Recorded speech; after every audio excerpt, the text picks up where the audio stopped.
नमस्कार। देखिए, मेरी नई किताब आ चुकी है परफॉर्मर टू रिफॉर्मर। मैंने आप सबको बताया था कि इस बार इस किताब के हिंदी और इंग्लिश संस्करण हम दोनों साथ साथ लाने जा रहे हैं। इस देश के सबसे लंबे समय तक काम करने वाले गृह मंत्री अमित शाह के ऊपर ये किताब लिखी गई है। कोई भी कंट्रोवर्शियल कंटेंट नहीं है।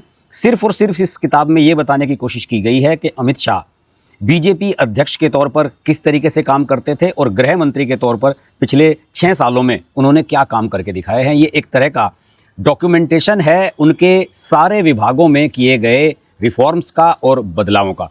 तो इस किताब को आप मंगाइए, लिंक्स आपको डिस्क्रिप्शन में मिल जाएंगे। अमेजॉन, फ्लिपकार्ट सभी जगह पर ये अवेलेबल है और इस पर अभी डिस्काउंट भी चल रहा है।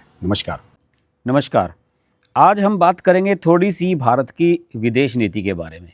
हालांकि ऐसा हो सकता है कि इस समय आपको ये जो बात है अप्रासंगिक लगे कि इस समय मौका नहीं है इस पर बात करने का, क्योंकि विदेश नीति को लेकर के कुछ चल नहीं रहा है। लेकिन अभी आपने देखा होगा हाल ही में प्रधानमंत्री 2-3 देशों की विदेश यात्रा भी करके आए हैं और प्रधानमंत्री नरेंद्र मोदी और विदेश मंत्री एस जयशंकर की टीम कुछ ना कुछ हर समय वर्कआउट करती रहती है विदेश नीति को लेकर। पिछले सेशन में आपको याद होगा कि राहुल गांधी और विपक्ष के कुछ दलों ने एस जयशंकर विदेश मंत्री के खिलाफ एक अभियान चलाने की कोशिश की थी। उस अभियान में उन्होंने उनको जयचंद और पता नहीं इस तरह के शब्द कहने शुरू कर दिए थे। बड़ी अभद्र भाषा उनके लिए इस्तेमाल की थी। हालांकि वो भाषा डायरेक्ट रूप में इस्तेमाल नहीं की गई थी, लेकिन कटाक्ष उसमें लगातार विदेश मंत्री एस जयशंकर पर किए जा रहे थे। और पाकिस्तान नीति, चाइना नीति, रूस के साथ जो भारत की नीति है, इन सब को लेकर के आलोचना की जा रही थी विदेश मंत्री एस जयशंकर की। लेकिन एस जयशंकर बहुत गहरे आदमी हैं और मैंने इस चैनल पर जब भी उनके बारे में वीडियो बनाया है और हमेशा ही आप सब लोगों ने उस वीडियो को सराहा है, हर वीडियो में ये बात मैंने कही है कि एस जयशंकर जैसा विदेश मंत्री इस देश को 70 साल में पहली बार मिला है, जिसके पास 30-40 देशों में रहने का अनुभव है। 30-40 साल से जो व्यक्ति विदेश सेवा में था, विदेश सचिव रहे, और ऐसा व्यक्ति परफेक्ट चॉइस हो सकता है विदेश मंत्री के रूप में। ये मैंने बार बार कहा है और गाहे बगाहे इस बात को एस जयशंकर साबित भी कर देते हैं। अभी एस जयशंकर पुणे गए हुए थे, पुणे बुक फेस्टिवल। वहाँ पर एक गोष्ठी का आयोजित किया गया जिसका नाम था डिप्लोमेसी टू डिस्कोर्स, कूटनीति से विमर्श तक। ये एक उसका टॉपिक था और ये बड़ा एकदम प्रॉम्प्ट टॉपिक है आज के हालात में। जिस समय से जिस दौर से पूरा देश और पूरी दुनिया इस समय गुजर रही है, हर देश में असंतोष है। भारत के आसपास आप देखिएगा, श्रीलंका, नेपाल, बांग्लादेश, पाकिस्तान, सभी कंट्रीज़ कितने डिस्टर्ब चल रहे हैं। उन सब के हालात के बीच ये निश्चित रूप से एक बहुत उपयुक्त विषय था और इसमें मुझे अचानक ही उनके कुछ विचार पढ़ने का मौका मिला। उन्होंने इसमें जो बातें कही, पहले मैं वो आपको बताता हूँ और फिर इस पर थोड़ा सा डिटेल में आगे जाने की कोशिश करेंगे। उन्होंने ये कहा कि भारत में जिस प्रकार से राजनीति में गठबंधन का दौर रहा है, जो आपको याद होगा कि विश्वनाथ प्रताप सिंह के नेतृत्व में सरकार बनी थी गठबंधन की, फिर नरसिम्हा राव वाली सरकार बनी, फिर एनडीए की सरकार वाजपेयी वाली बनी, फिर 2 योजनाओं तक यूपीए की सरकार रही और इस समय भी गठबंधन सरकार ही है केंद्र में। तो उन्होंने उससे तुलना करते हुए कहा कि जिस प्रकार से भारत में गठबंधन की राजनीति का एक दौर रहा है, आज की दुनिया भी वैसी ही है। किसी के पास बहुमत नहीं है, लगातार समीकरण बनते हैं, सौदे होते हैं और कोई ऊपर होता है तो कोई नीचे होता है। बिल्कुल परफेक्ट बात कही उन्होंने। एक तरीके से अपने इस बयान में एक स्पष्ट संदेश सारी दुनिया को यह दिया कि भाई कोई दादा बनने की कोशिश ना करे। जैसे आज से 25-30 साल पहले तक लोग अमेरिका को दुनिया का चौधरी मानते थे या फिर रूस को और चाइना को सबसे बड़ी ताकत माना जाता था, आज वो बातें नहीं रही। और ये विदेश मंत्री ने एक खुले मंच से आज स्पष्ट रूप से कहा। उन्होंने कहा कि देखिए, एक बहुध्रुवीय विश्व का मतलब कई साझेदारों का होना होता है, जहां उस दिन के लिए कौन से दल साथ आएंगे यह परिस्थितियों पर निर्भर करता है। परफेक्ट उन्होंने कहा कि हमारी नीति इस प्रकार की है, कल अगर हमें किसी चीज़ में नुकसान हो रहा है और आज हम उसे लेकर के अपनी नीति बदल रहे हैं तो हमें इस बात से कोई गुरेज नहीं है। हमें उस पर गर्व है कि हमने समय के हिसाब से अपनी नीति को बदला और हमारी जो नीति होती है वो निश्चित रूप से प्रो इंडियन होती है, भारत के समर्थन में होती है। उन्होंने ये भी कहा, जयशंकर ने जोर देकर कहा कि भारत को एक चपल यानी कि फुर्तीली कूटनीतिक नीति अपनाने की आवश्यकता है। देश को अपने हितों को आगे बढ़ाने के लिए समय समय पर अपने रुख में बदलाव भी करना पड़ता है। उन्होंने कहा कि देखिए, जो उन्होंने कहा ना, एक फुर्तीली कूटनीति, चपल कूटनीति का मतलब क्या होता है? आज आपको किसी की आवश्यकता है तो आप उसी के हिसाब से अपनी कूटनीति को एडजस्ट कर लें।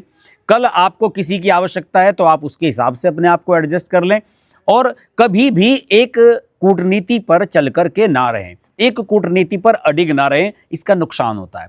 ये नहीं कि हम फलां देश के साथ हैं तो हम उसके साथ, उसका जो दुश्मन है उसके साथ हम नहीं जा सकते।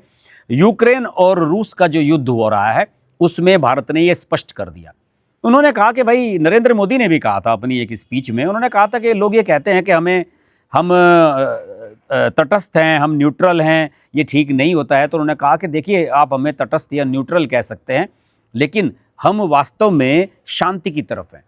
जो भी कंट्री शांति चाहेगा हम उसकी तरफ रहेंगे, और इसी बात को उन्होंने आगे बढ़ाया।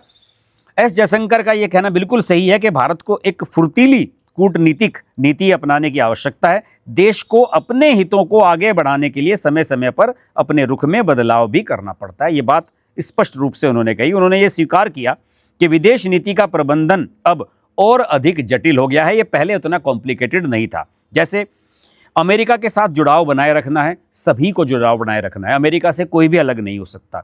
चीन के साथ जो संबंध है उन्हें हमें संभालना है। हमें ऐसी स्थिति में भी नहीं जाना है कि हमारे संबंध निम्न पर चले जाएं, या ऐसे पर भी नहीं जाना है कि हम बिल्कुल प्रगाढ़ हो जाएं, क्योंकि चीन हमारा राइवल भी है और बिजनेस के हिसाब से हमारा कंपटीटर भी है। यूक्रेन युद्ध के कारण पड़ रहे दबावों के बावजूद रूस को हमें आश्वस्त भी करना है।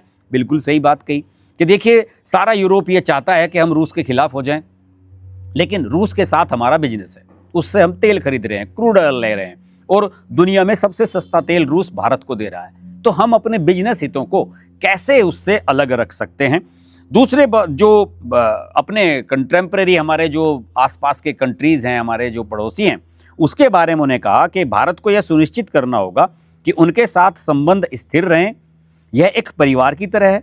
कुछ सदस्य आपसे नाराज हो सकते हैं, लेकिन सबसे बड़ा सदस्य होने के नाते यह हमारी जिम्मेदारी है कि हम अतिरिक्त प्रयास करें। उन्होंने साफ बता दिया कि साउथ एशियन रीजन में भारत सबका बाप है। यहाँ पर उन्होंने स्मार्टली अपनी बात को कहा। उन्होंने ये कहा कि देखिए, कोई भी डिप्लोमेट इस तरह की बात नहीं कह सकता, सतही प्रकार की लैंग्वेज वो नहीं बोल सकता। उन्होंने साफ तौर पर यह कहा कि हम इसे पूरा एक परिवार मानते हैं। अंतर्राष्ट्रीय स्तर पर एक ये बड़ा मैसेज दिया उन्होंने। अभी भी देखिए, बांग्लादेश में जो घटनाक्रम हो रहा है, हिंदुओं को मारा जा रहा है, इतना सब कुछ हो रहा है, उसके बावजूद भी भारत ने अपना एक कामनेस बना करके रखी हुई है, और भारत बिल्कुल शांत होकर इस घटनाक्रम को देख रहा है, और जैसे ही मौका मिलेगा रिएक्शन भी निश्चित रूप से होगा। लेकिन उन्होंने कहा कि हम घर के परिवार के बड़े सदस्य हैं, और हमें बड़ा सदस्य के होने के नाते हमारे ऊपर ज़्यादा जिम्मेदारी आ जाती है कि हम अड़ोसियों पड़ोसियों को संभाल करके रखें।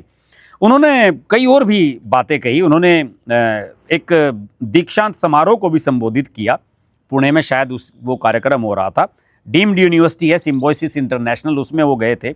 एक ग्लोबल वर्कफोर्स के रूप में जो है, उन्होंने कहा कि तैयार हो रहा है पूरी दुनिया में, और भारतीय इसका एक प्रभावशाली हिस्सा बन रहे हैं। इसका सरकार पर भी प्रभाव पड़ता है, जिसे संघर्ष की स्थितियों में इस प्रवासी भारतीय समुदाय का कल्याण सुनिश्चित करना होता है। यहाँ पर उन्होंने जो विदेश में भारतीय रह रहे हैं, जो इंडियंस बाहर रह रहे हैं, उनको उन्होंने इसमें एड्रेस करने की कोशिश की, और उन्होंने कहा कि वास्तव में हमें उन्हें भी साथ लेकर के चलना होगा। देखिए, अक्सर क्या होता है, हम जो बाहर इंडियंस रह रहे हैं उनको भूल जाते हैं। वो लाखों करोड़ों डॉलर हर महीने यहाँ पर भेजते हैं, इंडिया में इन्वेस्ट करते हैं, अपने रिश्तेदारों को भेजते हैं, प्रॉपर्टी खरीदते हैं, शादी ब्याह करते हैं बच्चों की। उनका भारत की इकोनॉमी में बहुत बड़ा योगदान होता है, और भारत को उनके हितों की रक्षा भी करनी होगी। अभी आपको याद होगा कि पार्लियामेंट में चुनाव सुधारों पर चर्चा हो रही थी। नवीन जिंदल ने कही थी ये बात, जो बीजेपी के कुरुक्षेत्र से सांसद हैं, उन्होंने ये बात कही थी कि जो भारत के लोग विदेशों में रह रहे हैं वो भारत में वोटिंग कर सके, इसका वोटिंग राइट उनको मिलना चाहिए। मोबाइल के माध्यम से, ऑनलाइन सिस्टम से उनको यहाँ वोट डालने का अवसर दिया जाना चाहिए। ये बिल्कुल अच्छा सुझाव है, मैं इसका स्वागत करता हूँ। जो बाहर चले गए हैं उनके बारे में हम लोगों का परसेप्शन होता है कि भाई ये तो परदेसी हो गया, अब वहीं पे खा कमा रहा है, मज़े कर रहा है, लेकिन ऐसा नहीं है।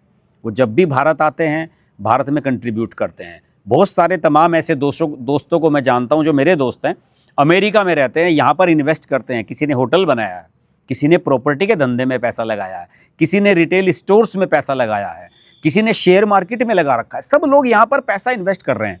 उन्हें ये लगता है कि अल्टीमेटली हमें अपने जड़ों में, अपने भारत में ही लौट करके आना है। तो इस धारणा को आप साइडलाइन नहीं कर सकते कि जो बाहर चला गया वो बाहर चला गया तो वो बाहर का ही होकर रह जाए, उसे भी हमें भारतीय मानना होगा।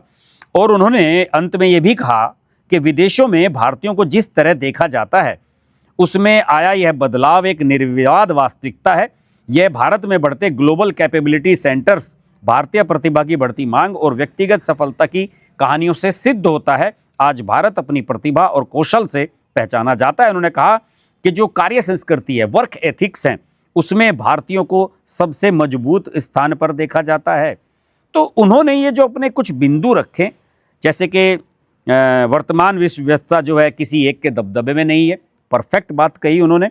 और उन्होंने कहा कि गठबंधन की राजनीति चलती है, हमारे देश में भी चलती थी, अब अंतर्राष्ट्रीय स्तर पर भी ये चलने लगा है। डोनाल्ड ट्रंप ने क्या किया था? डोनाल्ड ट्रंप ने पहले शासनकाल में भारत को अपने साथ रखा था, और जब उन्हें लगा कि मोदी उनके दबाव में नहीं आ रहे हैं तो दूसरे शासनकाल में उन्होंने रायता फैलाना शुरू कर दिया, और उसका परिणाम ये हुआ कि नुकसान अमेरिका का हुआ। डोनाल्ड ट्रंप की पोजीशन कमजोर हुई। वहाँ की जो बिजनेस लॉबी है उन्होंने डोनाल्ड ट्रंप पर दबाव बनाना शुरू कर दिया कि आप भारत जैसे बड़े मार्केट को नाराज नहीं कर सकते हैं। और उन्होंने कई बार कही, जैसे अमेरिका और चाइना के बारे में कहा कि अमेरिका के साथ गहरे जुड़ाव और चीन के साथ चुनौतीपूर्ण संबंधों को बीच में हमें संतुलन बनाना है, यानी कि इसको बैलेंस रखना है और इसी व्यवस्था में हमें आगे बढ़ना है। देखिए, एस जयशंकर जब भी कुछ बात कहते हैं उसके बहुत गहन मायने होते हैं। वो एक ऐसे लीडर नहीं है कि पार्लियामेंट में आएंगे और स्पीच दे करके चले जाएंगे। पार्लियामेंट में अगर वो आते हैं तो एक डॉक्यूमेंट लेकर के आते हैं, क्योंकि उनकी एक एक बोली हुई लाइन भारत की विदेश नीति को रिफ्लेक्ट करती है। विदेश मंत्री क्या कह रहे हैं, कहाँ पर किस तरीके से किस कंट्री के साथ अपने संबंधों पर अपनी टिप्पणी कर रहे हैं, इस पर सारी दुनिया की निगाह बनी रहती है। नरेंद्र मोदी किसी भी देश में जाते हैं तो उसके बाद किसी को नहीं पता लगता कि नरेंद्र मोदी वहाँ क्या करके आए। पुरस्कार वगैरह मिला, 2-4 कार्यक्रमों को संबोधित किया, एनआरआईज से मिले, जो है प्रवासी भारतीय हैं उनसे मिले, और उसके बाद वहाँ के डायस्पोरा जो है वहाँ का उनके साथ खाना वाना खाया, ये सब काम करते हैं। लेकिन कूटनीति के फ्रंट पर क्या हो रहा है, रणनीति क्या चल रही है, उस देश के साथ हमने डील्स क्या की हैं, इन सब को हैंडल करने का काम विदेश मंत्री एस जयशंकर का है। और विदेश मंत्री एस जयशंकर इस काम को खूबसूरती से कर रहे हैं। तो मुझे लगता है कि विदेश मंत्री ने अपने कल के इस स्पीच में, पुणे में जो उन्होंने 2 कार्यक्रमों में अपना संबोधन दिया, उसमें काफ़ी हद तक ये स्पष्ट कर दिया कि भारत की जो रणनीति है वो अपने हितों को लेकर के है, वो अपने बारे में कंट्रोल्ड है। वो सिर्फ ये भारत ये देखना चाहता है कि किस तरीके से हमारी जो रणनीति है हमारे हितों के समर्थन में हो सकती है, किस प्रकार से हम इस रणनीति का इस्तेमाल अपने आर्थिक हितों में कर सकते हैं। इससे ज़्यादा विदेश मंत्री स्पष्ट रूप से और कुछ कहते नहीं, बाकी समझदार को इशारा काफ़ी होता है। तो आज के वीडियो में इतना ही। संडे स्पेशल के एपिसोड में हमारा प्रयास रहता है कि कुछ अलग हट करके वीडियो बनाया जाए। देखिए, एस जयशंकर पर मेरे ख्याल में पिछले 1 सप्ताह में, 10 दिन में, 15 दिन में किसी ने इस प्रकार से वीडियो नहीं बनाया होगा, लेकिन मुझे लगा कि उन्होंने कुछ इंटरेस्टिंग इनपुट्स दिए हैं तो उसको आप तक पहुंचाया जाना बहुत आवश्यक है। तो आज की वीडियो में इतना ही। अगले सप्ताह आपसे फिर मुलाकात होगी, तब तक के लिए नमस्कार। अगर आपको हमारी वीडियो पसंद आई तो वीडियो को लाइक करें, चैनल को सब्सक्राइब करें और नोटिफिकेशंस के लिए बेल आइकन को प्रेस करें।